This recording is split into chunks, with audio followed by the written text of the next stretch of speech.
amigos que acompanham essa aula aqui pelo canal. Nós vamos estudar um pouco agora sobre as componentes ortogonais de um vetor, como você acompanha no título aí da tela, não é? Bom, vamos iniciar o nosso estudo inserindo um vetor no sistema cartesiano, partindo da origem de um plano de coordenadas, né? Formando um ângulo θ com o eixo x. Como é que é isso? Vamos dar uma olhadinha. Nessa tarja escura nós temos o plano cartesiano, os eixos x e y, e agora vamos colocar, a partir da origem desse sistema, um vetor que forma um ângulo θ com o eixo das abscissas, como você verifica aí, em amarelo, o vetor v.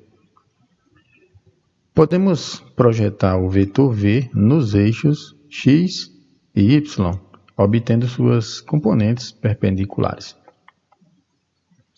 Então, olha só o que vai acontecer aí na animação. Nós vamos inserir uma linha, observa essa linha piscando aí, uma linha auxiliar, e a partir dela projetamos o vetor vy, e depois uma outra linha auxiliar, e projetamos o vetor vx. Portanto, vx e vy são as componentes ortogonais do vetor, tá bom? Observamos agora que existe um triângulo retângulo aqui, ó. Veja que ele está piscando na figura, né? E nós vamos arrastá-lo aqui da tela para um espaço lateral. Mas também existe um outro triângulo aqui formado no plano de coordenadas, que é esse vermelho que você observa, que nós vamos também arrastá-lo aqui para um espaço reservado na lateral, né? E nós vamos estudar um pouco mais sobre essas componentes Vx e Vy através desses triângulos, né? Ou pelo menos de um deles, é uma questão de opção, né? Olha só, no triângulo azul, nós temos aí as medidas que nós encontramos lá no gráfico cartesiano. Temos o ângulo θ, a hipotenusa do triângulo retângulo é o vetor v, e os dois catetos são os vetores vx e vy. Não é isso? Vamos ver agora no triângulo vermelho.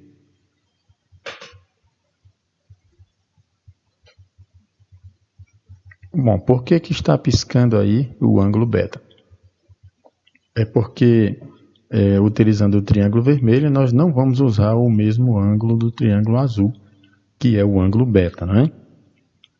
Temos os catetos como sendo os vetores vx e vy, e temos a hipotenusa do triângulo vermelho como sendo o vetor v. Se você observar lá no plano cartesiano, onde está esse ângulo beta? Olha ele lá aparecendo aqui, piscando, né? O ângulo beta. Isso, sabendo que entre os vetores vx e vy forma-se um ângulo de 90 graus, como a gente pode observar a caixinha piscando aí, ó. Essa caixinha com a bolinha preta representa um ângulo de 90 graus, né? Isso significa, então, que se a gente soma o ângulo beta com o ângulo θ, nós vamos obter o ângulo de 90 graus. Logo, é possível ter a seguinte relação. O ângulo beta é igual a 90 graus menos o ângulo θ, né? Então, partindo para as explicações seguintes, na continuidade nós vamos observar como podemos calcular as intensidades dos vetores componentes projetados nos eixos cartesianos. Ou seja, não importa para a gente apenas projetar esses vetores nos eixos x e y, né? O que é interessante para a gente é também determinar o módulo desses vetores, ou pelo menos o módulo de cada um desses vetores, né?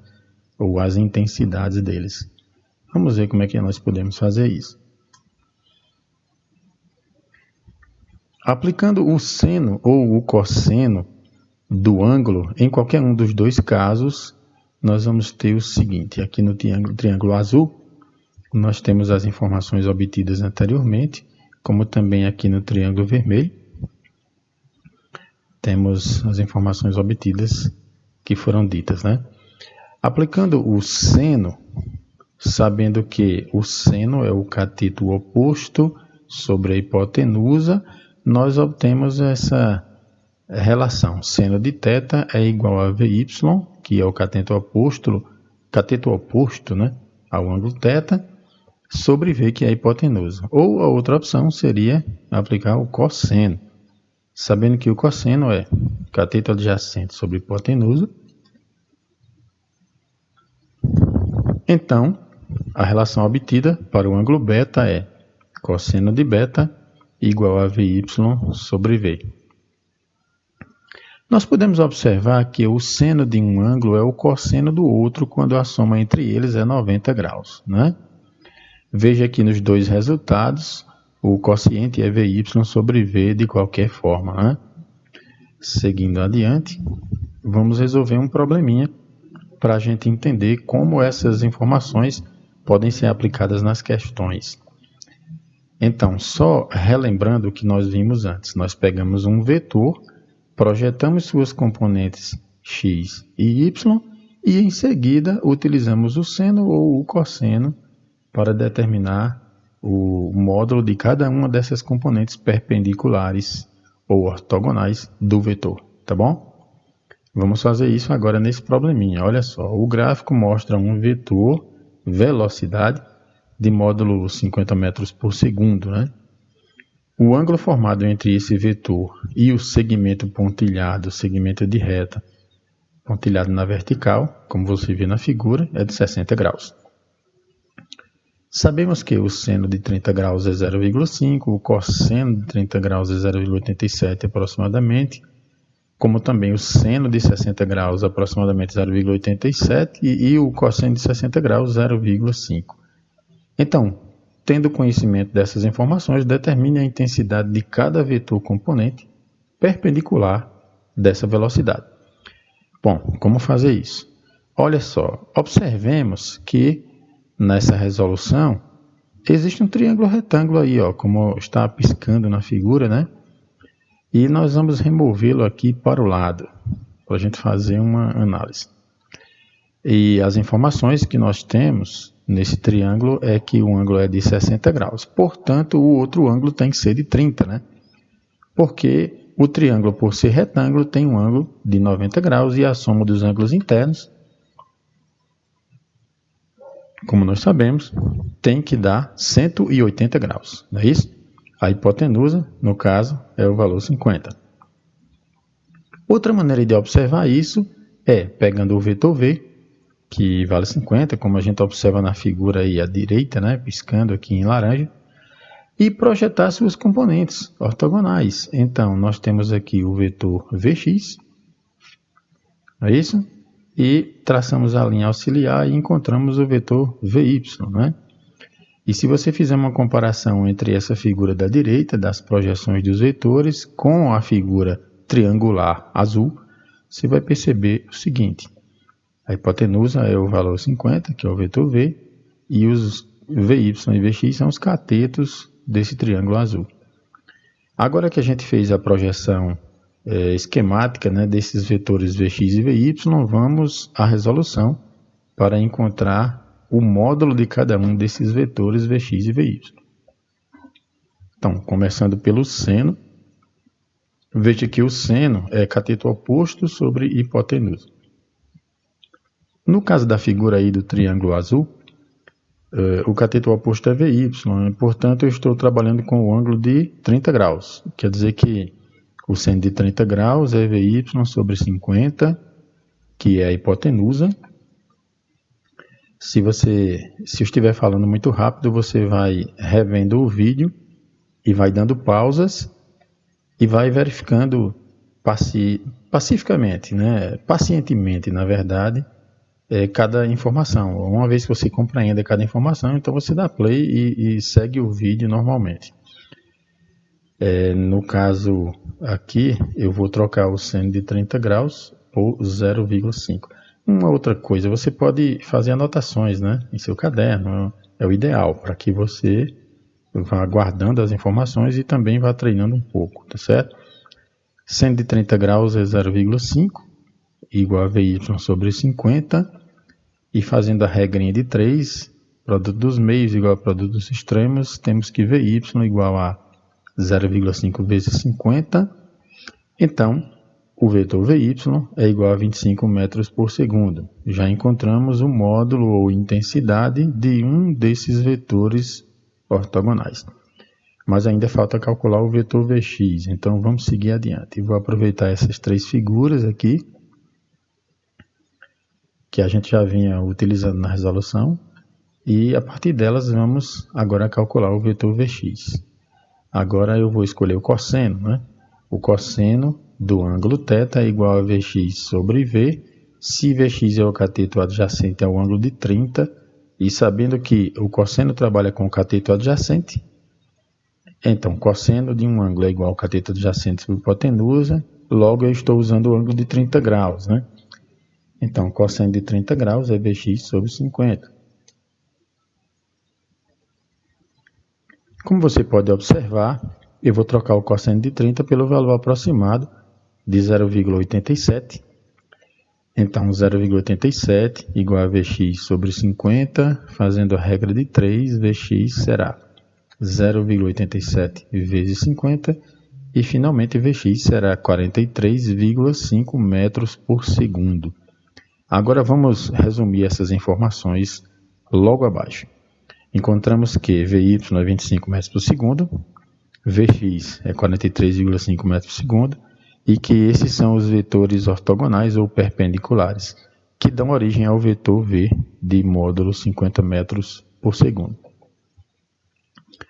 Ao lado, nós temos o triângulo retângulo e os três valores, né? Inclusive, se você aplicar, por exemplo, aí o teorema de Pitágoras, quadrado da hipotenusa é igual à soma dos quadrados dos catetos, vai dar tudo certinho aqui, né?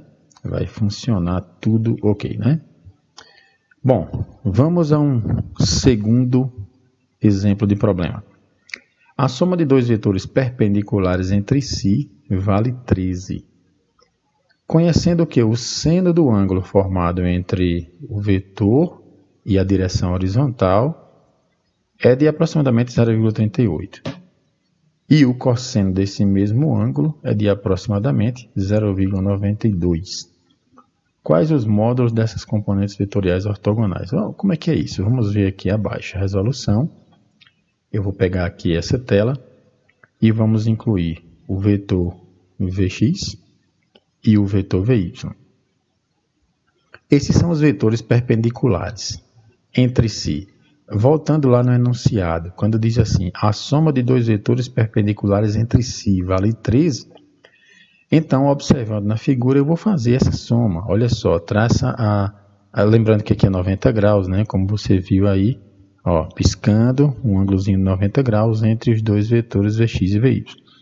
Eu traço a linha auxiliar que passa na extremidade de Vy e traço a linha auxiliar que passa na extremidade do Vx. E então, nós teremos aqui o vetor V igual a 13. Esse vetor V igual a 13 é a soma vetorial de Vx com Vy. O que corresponde ao que o enunciado falou. A soma de dois vetores perpendiculares entre si vale 13. Então, a soma do Vx e do Vy, que formam 90 graus entre si, tem o vetor 13 como resultado.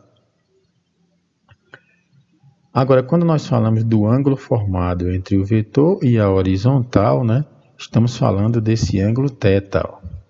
Veja piscando na figura, complementando a leitura do enunciado, conhecendo que o seno do ângulo formado entre o vetor e a direção horizontal, esse ângulo que está piscando, ou seja, o seno de θ, né, é de aproximadamente 0,38. Então, vamos escrever isso abaixo, que o seno de θ é 0,38 aproximadamente. E o cosseno desse mesmo ângulo aproxima-se de 0,92, como você vê a informação separada abaixo. Quais os módulos dessas componentes vetoriais ortogonais? Ou seja, quanto vale Vx e quanto vale Vy, né?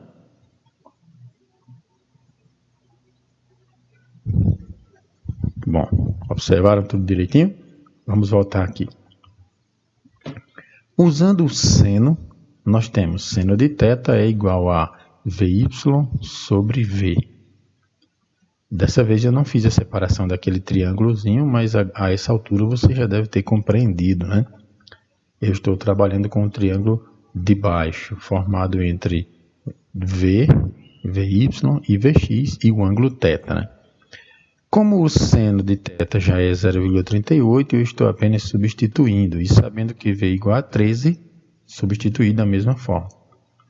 Logo, aplicando a regra de 3, Vy será igual a 0,38 vezes 13, isso vai dar 4,94 ou muito aproximadamente 5, né?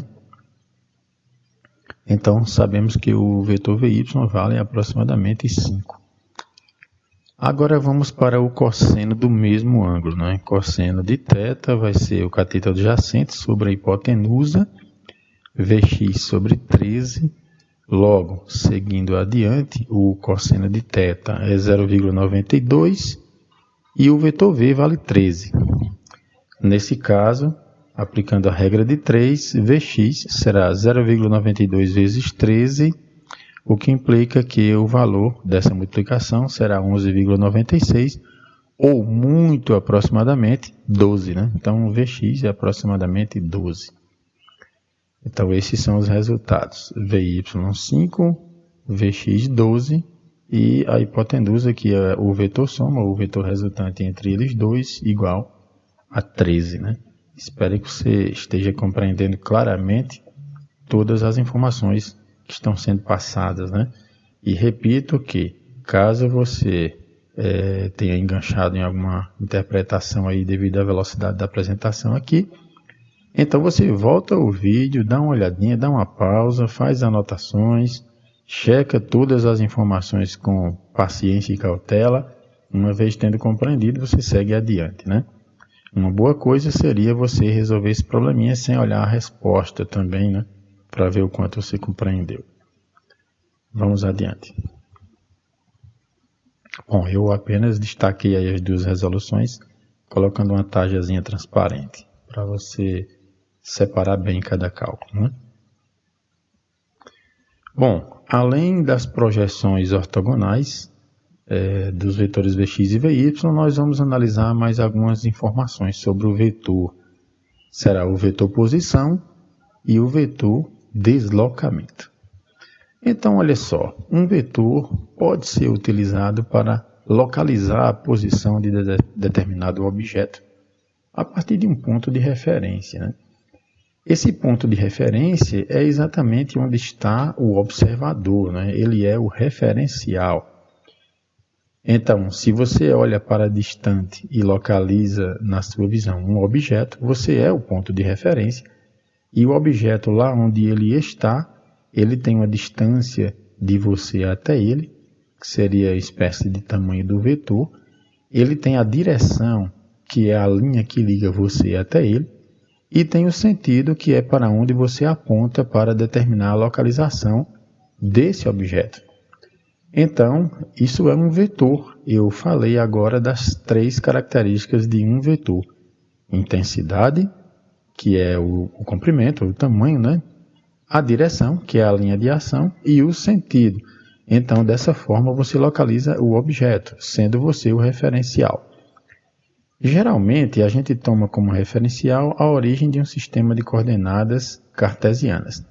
Eu vou fazer isso numa figura para você compreender melhor. Então, na figura, o vetor posição R' localiza o objeto P em um plano, a partir da origem do sistema de coordenadas cartesianas. Então, olha só, vamos colocar aqui o sistema cartesiano e vamos marcar um ponto. Esse ponto P, que tem essa bolinha verde aí. Então, para localizar esse ponto P, eu vou, a partir do sistema de origem, traçar o vetor. Esse é o vetor R, ele localiza o ponto P no plano de coordenadas bidimensionais. Mas é claro que é possível fazer isso num plano tridimensional, né? Onde nós teríamos também os eixos X, Y e Z. E aí localizaríamos, né, um objeto no espaço através do vetor posição da mesma forma. Então, vamos seguir adiante. Olha só, vamos colocar aqui um outro sistema de coordenadas e vamos marcar uma trajetória. Então, essa linha pontilhada é uma trajetória.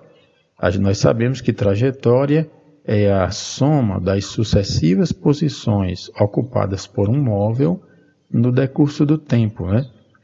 Quer dizer, ao longo do tempo, o móvel ocupa uma posição consecutiva e a soma de todas essas posições forma a trajetória. Esse trajeto azulado, que no nosso caso aqui da nossa interpretação, seria o caminho por onde o móvel passou, passo a passo.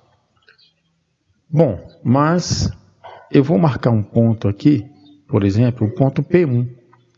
Esse ponto P1 é a posição do móvel num determinado instante T1 e eu vou representar por o vetor R1.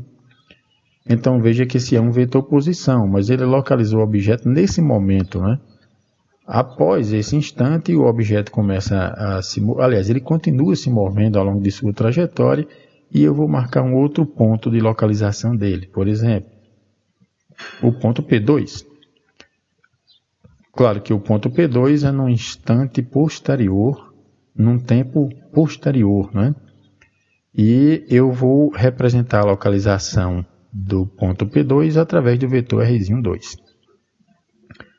Então, eu escrevi duas vezes aqui, dois vetores posição. O vetor R1 localizou a posição 1 do objeto, o vetor R2 localizou a posição 2 do objeto. Então, a partir daqui, a gente observa que ele saiu da posição P1 para a posição P2. Porém, a trajetória fez uma curva, né? A partir de P1 para chegar em P2, a gente observa que o trajeto foi uma curva, né? Mas, a partir de agora, nós vamos inserir a noção vetorial de deslocamento. Para o vetor deslocamento, não interessa a forma da trajetória. O que interessa é ligar o ponto de partida ao ponto de chegada através de um vetor, como nós vamos ver aí o vetor verde, né? Então, olha só, ele está piscando aí na tela. Você observa que esse vetor, ele une o ponto de partida da posição 1 ao ponto de chegada, posição 2. Esse é o vetor chamado de deslocamento. Então, existe uma diferença entre trajetória e deslocamento. A trajetória, como eu falei antes, é a soma das sucessivas posições ocupadas pelo móvel ao longo do tempo. Já o deslocamento é a união direta através de um vetor do ponto inicial até o ponto final, do ponto de partida ao ponto de chegada. Então, assim, nós apresentamos a noção de deslocamento. Veja aí abaixo. O vetor que liga o ponto P1 ao ponto P2 é o vetor deslocamento. Observemos que a trajetória é diferente do deslocamento, como foi explicado agora há pouco, né? Vamos seguir adiante. Agora nós já temos o conceito de vetor posição e o vetor deslocamento, tá bom? São duas informações a mais sobre os vetores. Só relembrando o que nós estudamos até agora nessas aulas. A gente viu que é possível projetar um vetor nos eixos x e y, e nós chamamos esses vetores de coordenadas ou de vetores parciais, né? Então, são projeções do vetor nos eixos x e y, né? São os vetores perpendiculares que deram origem ao vetor v. Posteriormente, a gente viu que é possível calcular o valor desses vetores através do seno e do cosseno. Bom, e finalmente agora estamos incluindo o conceito de vetor posição e vetor deslocamento. Vamos agregar mais algumas informações. Vetor velocidade e vetor aceleração. Olha só, a velocidade média vetorial é a divisão entre o deslocamento vetorial e o intervalo de tempo necessário para que o móvel saia do ponto P1 para o ponto P2.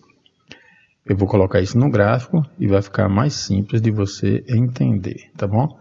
E se as velocidades são diferentes, né, no ponto P1 e no ponto P2, significa dizer que existiu uma aceleração, sendo que essa aceleração também é vetorial. Então, olha só.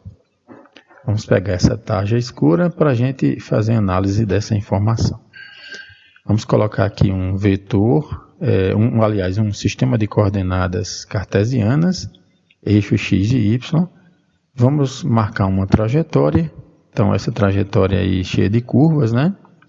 Por onde o móvel vai passando. E vamos marcar alguns pontos. Ponto P1, localizado pelo vetor R1. E ponto P2, localizado pelo vetor R2. Como nós vimos, os vetores posição. Em seguida, nós temos o vetor deslocamento, que está piscando aí na tela. Como eu falei para vocês, o deslocamento é a união direta do ponto de início para o ponto final, ou seja, do ponto de partida para o ponto de chegada. Não necessariamente é a partir da trajetória, mas é entre dois pontos que nós escolhemos para fazer a análise, né? Esse vetor D, portanto, é o vetor deslocamento. Assim nós conceituamos, aqui o intervalo de tempo, né? Veja piscando na tela, porque demora um certo tempo para que esse vetor saia do ponto P1 para o ponto P2, ou seja, para que aconteça o deslocamento. E, portanto, nós conceituamos a velocidade média vetorial. Veja que é uma média, né? E não é a velocidade instantânea, porque em cada instante, em cada ponto em que vai se formando o deslocamento, em cada posição sucessiva, a velocidade pode ter pequenas variações, né? E essa velocidade média vetorial é uma média de todas as variações, ou melhor, de todos os valores que podem oscilar ao longo da formação do deslocamento aí. Então, espaço sobre o tempo, né? Só que é um espaço vetorial, é o deslocamento vetorial, na verdade. Dividido pelo tempo nos dá a velocidade média vetorial. Da mesma forma, se a velocidade no ponto P1 é diferente da velocidade no ponto P2, então é porque houve uma aceleração, ela será aceleração vetorial e, portanto, será a variação de velocidade vetorial dividido pelo tempo, né? Você observa que tem uma pequena falhazinha aí, porque em cima desse V deveria ter uma setinha, né? Em cima do A também. Então foram pequenas falhas, mas você adiciona aí no gráfico quando você começar a fazer as suas anotações. Esse V da formulazinha ao lado tem uma setinha acima, assim como o deslocamento, e esse A de aceleração da mesma forma, né? Acrescenta a flechinha, porque são grandezas vetoriais e não grandezas escalares, tá certo? Bom, agora vamos resolver mais um probleminha para a gente entender um pouco melhor essas informações que foram repassadas até então. Olha só, questão 3 diz assim: um móvel percorre algumas ruas de um bairro em um trajeto que vai do ponto A até o ponto B, como mostra a figura. Qual a intensidade do vetor deslocamento do móvel? Bom, a gente sabe que o deslocamento é a união direta do ponto de partida até o ponto de chegada e que não interessa para a gente a forma da trajetória, não é isso? Então eu vou apresentar para vocês aqui na resolução que o vetor deslocamento liga o ponto de partida, que é o ponto A, ao ponto de chegada, que é o ponto B. Vamos ver isso na figura. Essa é a figura do problema, né? Como você pode observar. E nós vamos fazer a ligação direta do ponto A ao ponto B. Esse é o vetor deslocamento, como você observa piscando aí, tá? Então, o vetor D, vetor deslocamento. Sendo que podemos encontrar as componentes desse vetor, assim como nós aprendemos lá no início, né, as componentes vetoriais ortogonais. Nós podemos projetar o vetor em x e o vetor em y. Então, olha só, esse dx é a componente do vetor D projetada em x e também em y. Olha só, esse dy é a componente do vetor D projetada em Y, né? E traçando as linhazinhas auxiliares. Olha só, uma aqui e outra aqui. E aí nós temos aquela situação que já foi estudada anteriormente, né? Mas você deve observar o seguinte, que na horizontal, qual é o tamanho do vetor dx? O vetor dx é a distância que é a soma de 10 metros na horizontal com os 20 metros lá de baixo. Quer dizer que o vetor dx vale 30 metros. Já na vertical, você consegue observar na figura que o vetor dy é o comprimento de 40 metros, né? E você pode escolher dois triângulos aqui também, né? Você pode escolher o triângulo acima ou o triângulo abaixo, tanto faz. Mas em qualquer um deles você vai perceber que nós podemos aplicar, por exemplo, o teorema de Pitágoras, né? Que diz assim: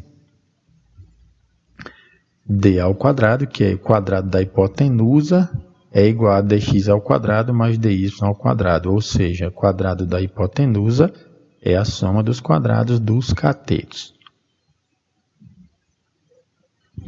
Perceberam isso? Agora vamos substituir os valores, né? Vetor d ao quadrado é 30 ao quadrado, porque o dx é 30, mais 40 ao quadrado, porque o dy é 40, né? Fazendo essas contas, nós observamos que d ao quadrado, aqui está repetido, né? Então a gente observa o seguinte, que 30 ao quadrado é 900, e 40 ao quadrado é 1.600. Fazendo essa soma, quer dizer que d ao quadrado é igual a 2.500, e agora nós extraímos a raiz quadrada de 2.500. Tira esse quadrado aí do d, passa para lá a raiz, e a raiz de 2.500 é igual a 50 metros.